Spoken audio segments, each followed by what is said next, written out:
Graphs of motion. We use these kind of a lot. There are two graphs we can make. Position versus time graph shows where the object is at different times, and a velocity versus time graph which shows how fast the object is at different times. You may be unfamiliar with this naming convention, but in physics we use the naming convention versus, where we have our y-axis, the vertical axis, versus the x-axis, or the dependent variable versus the independent variable. Remember, the independent variable is the variable that you're changing. The dependent variable depends on how that variable is affected as you make your changes. Time will always be independent because you cannot change time by manipulating some other quantity. In math class, you would name your graphs y versus x. For example, a student on her way to school travels 20 meters per second on a major street for 30 seconds, stops at a light for 40 seconds, then travels 20 meters per second on the major street, this time for 10 seconds. She enters the school zone going 10 meters per second for the final 20 seconds for the time it takes to reach the school. And here it is graphed with each individual segment. Stops for 40 seconds. For 40 seconds, her position is not changed, so it's flat here. Then she travels for 20 meters per second on a major street for 10 seconds. This means she would travel another 200 meters towards the school. And she travels 10 meters per second in a school zone for 20 seconds. This means she travels another 200 meters towards the school. Her final displacement is 1,000 meters. The total amount of time that it took is 100. Her average velocity would then be 10 meters per second. Both the green segments have the same slope of 20. This is because velocity is the slope of a position versus time graph. Velocity is the slope of a position versus time graph. Velocity is the slope of a position versus time graph. The red segment has a zero slope because velocity is the slope of a position versus time graph. The yellow segment has less steep of a slope than the green because the student is going slower for the last segment of motion. The velocity is the slope of a position versus time graph. A runner does the following: goes 4 meters per second for 20 seconds, stops for 10 seconds, goes backwards 2 meters per second for 30 seconds, stops for 20 more seconds, walks forward for 20 seconds. Here it is. Runs forward 4 meters per second for 20 seconds. This means she went forward 80 meters. Then she's going to stop for 10 seconds. Then she's going to jog backwards for 30 seconds at 2 meters per second. Then she's going to stop for 20 seconds. Then she's going to walk forward for 20 seconds.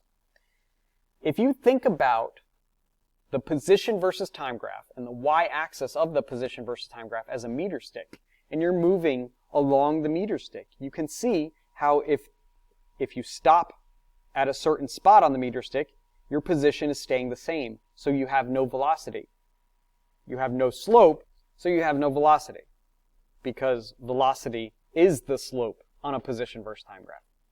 Then if you go back towards your origin, back towards 0 meters, you're going to be going down. That's what's represented here in yellow. Moving forward is positive velocity, positive slope. Not moving is 0 slope, so 0 velocity. Moving backwards in the opposite direction has a negative slope, so you have a negative velocity here. Does not mean you're slowing down, it just means you're moving in the opposite direction.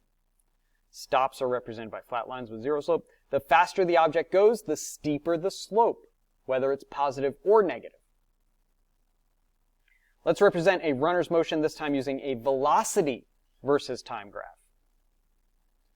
She's going to run forward 4 meters per second for 20 seconds. This means she's going forward 80 meters, because remember, v equals delta x over delta t. Solving for delta x, you're going to multiply each side by t. If we multiply our y-axis by our x-axis, in this case, velocity times time, then what we're doing is we're finding the area under this line. This area is 20 times 4 is 80.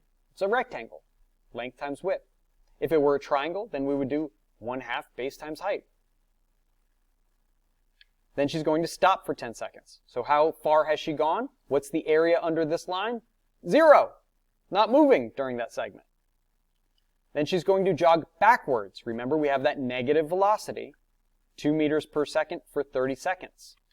The displacement here, which can be found again by multiplying velocity times time, is 30 to 60 is 30 times -2. -60 is our displacement. So backwards 60 meters. Then she stops for 20 seconds.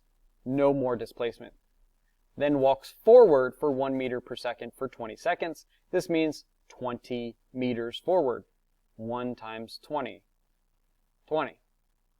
Each segment of motion takes place with constant velocity. So each segment of the motion is a straight line. We can connect the horizontal lines by vertical lines if you want, though you don't have to. Moving forward is a positive velocity, so these lines are above 0. Moving backwards is represented by lines below 0, a negative velocity. Stops are represented by flat lines at 0. The faster the object goes, the farther the graph is from 0. That's true for the positive or the negative. If we had a line that was way down here, then this would be the maximum speed. Because remember, speed is scalar, and we don't care about the positive or negative. We don't care about the direction with a scalar. Notice that 80 is also the area of the rectangle of the velocity versus time corresponding to moving 4 meters per second for 20 seconds. This is because the area of a velocity versus time graph is displacement. The area of a velocity versus time graph is displacement. The area of a velocity versus time graph is displacement. Jogs backwards 2 meters per second for 30 seconds, going backwards 60. There's the area because we're multiplying our velocity times time. V times t gives us delta x. This is because the area of a velocity versus time graph is displacement. Then she walks forward 1 meter per second for 20 seconds, going forward 20 meters. You'll see that the area is 20 meters because the area of a velocity versus time graph is displacement.